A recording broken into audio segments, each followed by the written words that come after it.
Endelea kufuatilia simulizi ya Shangazi Kumbe Mchawi.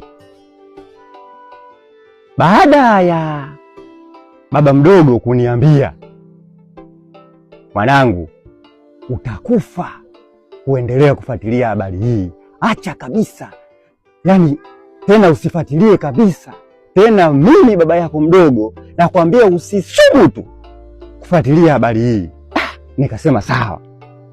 Nikaondoka kwa baba mdogo mpaka nyumbani. Nikafika nyumbani, nikawa akili yangu imechanganyikiwa.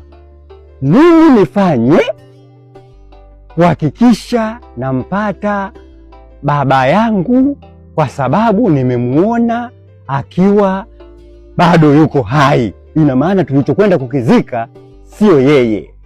Nikawa na maswali mengi najiuliza. Wakati najiuliza, nikasema mimi kama mimi nifanye kitu gani?